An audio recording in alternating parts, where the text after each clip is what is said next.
ఏంటి జోకరే ఒరే కనపడలేదు? నెల తక్కువ ఎదవా, కళ్ళ ముందర ఇద్దరు జోకర్లు ఉన్నారు, కనిపించట్లేదట్రా? కూర, బ్రాందీ, విస్కీ, వైను, రమ్ము, జిన్ను, ఉడకబెట్టిన గుడ్డు, గోంగూర పచ్చడి.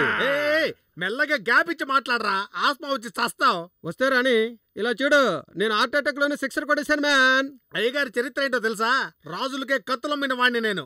అది మాత్రమే కాదు, నా లోపల ఇంకో వేడు నిద్రపోతున్నాడు, వాణ్ణి లేపారో అనవసరంగా చస్తారు.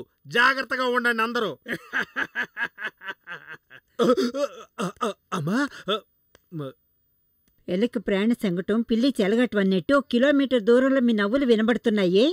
పాపం ఆ రామరాజు ప్రేయసిని కోల్పోయి పిచ్చి వాళ్ళ తిరుగుతున్నాడే. వాడికి పెళ్లి చెయ్యాలని మీకెవరికి అనిపించడం లేదా?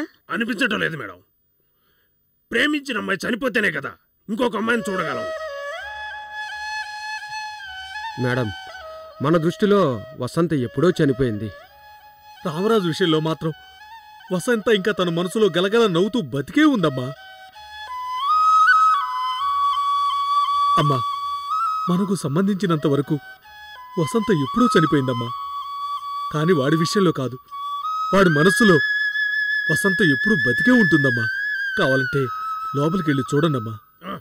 రండమ్మా.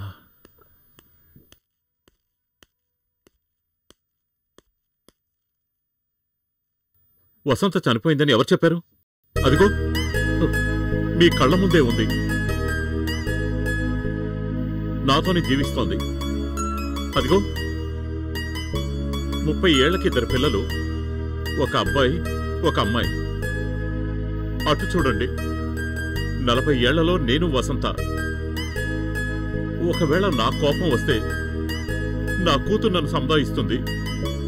నా భార్య కోపం వచ్చిందంటే నా కొడుకొచ్చి సముదాయిస్తాడు. అటు చూసారా, 50 ఏళ్లలో నా 2 పిల్లలకి ఒకే మండపంలో పెళ్లి చేస్తాను. ఆ తర్వాత మనవడు, మనవరాలు. ఎంత సంతోషంగా ఉంటుంది. తాను తమలపాకు వేసుకుంటే నా నాలుక పండుతుంది.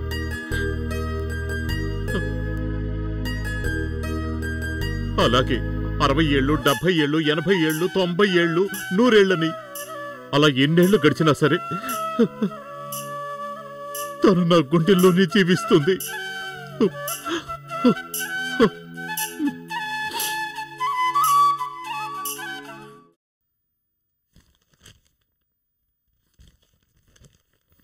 ఏం సార్, అన్ని పేపర్లు బాగా చదివేరా? అన్నీ చదివి చూశాను. లత, ఈ రోజు నేను నల్లకోటేశానంటే దానికి కారణం మీ తాతగారు నా మీద చూపిన అభిమానమే. కాని నువ్వు మీ తాతనే మించిపోయావు. అభిమానానికి ఒక అద్దుంది, నువ్వు దాన్ని దాటిపోతున్నావు. లేదు సార్, నేనెప్పుడూ నాకున్న పరిధిని నేను దాటలేదు. లేదమ్మా, లేదు.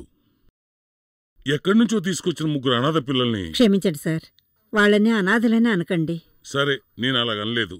వాళ్ళనొక దారి తీసుకొచ్చి వాళ్ల పెళ్లిళ్ల కోసం ఒక ఫిక్స్డ్ డిపాజిట్ చేశావు కదా, దానికి మాత్రం ఒక అందుకు నేను ఒప్పుకుంటున్నాను. కానీ ఏంటి? రామరాజు పేరు మొత్తం ఆస్తి రాసి పెట్టావే, దానికి మాత్రం నా మనసు ఒప్పుకోవట్లేదు. నీ గురించి ఒక్క నిమిషం ఆలోచించావా? నా గురించి ఆలోచించడానికి రామరాజున్నాడు. నేను కన్నా కొడుకు ఎలా ఉండాలని ఊహించానో అది వాడు నిరూపిస్తున్నాడు. నేను కష్టాల్లో ఉన్నా, సుఖాల్లో ఉన్నా వాడు నన్ను అంటిపెట్టుకునే ఉన్నాడు. సార్, నా తర్వాత ఫ్యాక్టరీలు, ధర్మకార్యాలు ఆగిపోకూడదు. ఇవన్నీ అభివృద్ధి చెందాలంటే దానికి అర్హుడు రామరాజే. నన్ను నమ్ముకున్న 5,000 కుటుంబాల్ని వాడి కంటికి రెప్పలా చూసుకుంటాడు. దేవుడు నన్ను ఏకాగ్గా పుట్టించిన వీళ్ళందరూ నా సొంత బంధువులు అనుకుంటున్నాను. అది చాలు. నేను చట్టాన్ని చదివి చదివి ఇంకా చీకట్లోనే ఉన్నాను. నీ జీవితాన్ని బాగా చదివి ఎంతో సంతోషంగా ఉన్నావమ్మా. సరే, ఈ డాక్యుమెంట్ నువ్వు సంతకం పెట్టి రెడీగా పెట్టమ్మా, నేను తర్వాత తీసుకుంటాను.